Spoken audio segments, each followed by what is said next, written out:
Hi, I'm Katie.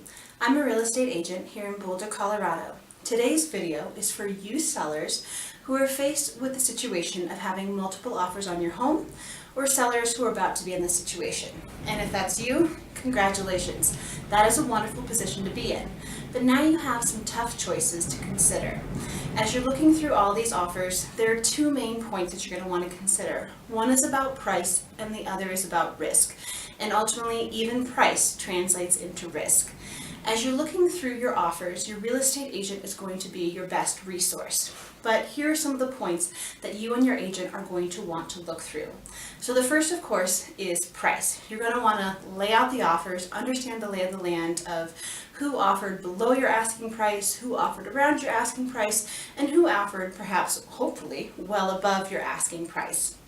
The next thing you're going to want to consider, though, is what is the risk for some of these people who offered the high price, and possibly even maybe you fall in love with a buyer who offers a lower price, but you're going to want to consider their risk as well.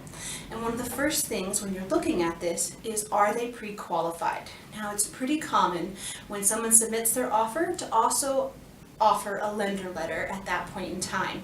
This is a letter that's coming from their lender reassuring you that this person is a good bet. They are pre-approved for a loan up to a particular amount. The next thing you're going to want to look at is, what is the loan type this person's going to take out?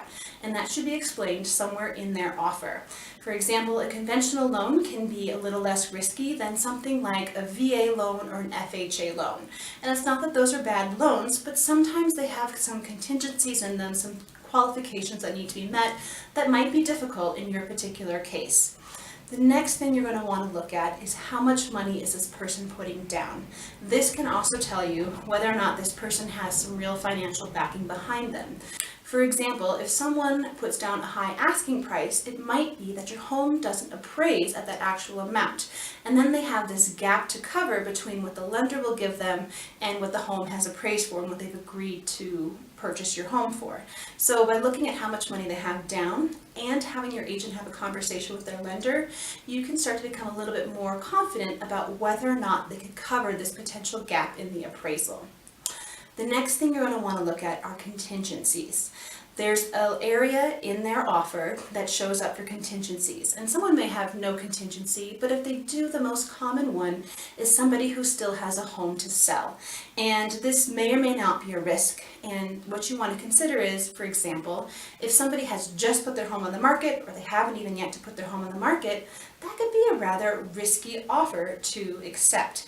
But, for example, if someone's just a few days away from selling their home, they've passed all the dates and deadlines where a contract might fall apart, that might be an example in which you feel rather confident about accepting the offer of someone who has a contingency of selling their home. The next thing is the costs that are or are not being covered. There's another area in the contract where there's certain costs that need to be covered, and it could be that the buyer is offering to cover these costs. They may say, hey, we want to cover them 50% the buyer, 50% the seller, or they may say, seller, we want you to cover all these costs. And the reason why you want to look at that is that actually could make the difference in the final price that you're going to get. Someone might offer you the highest price, but they're saying, we have all of these costs that we want the seller to cover. And that could really make the difference of several $1,000s. So you'll want to take a look at that as well.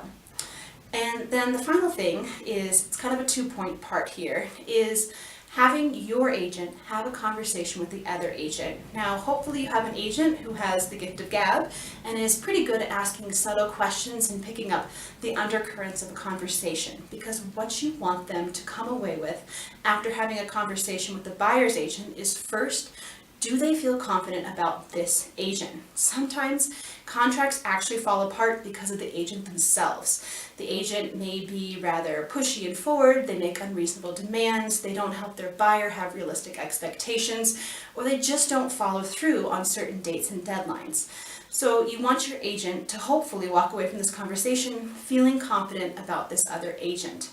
And then you also want your agent to walk away with having a good sense of whether or not these buyers are a good bet.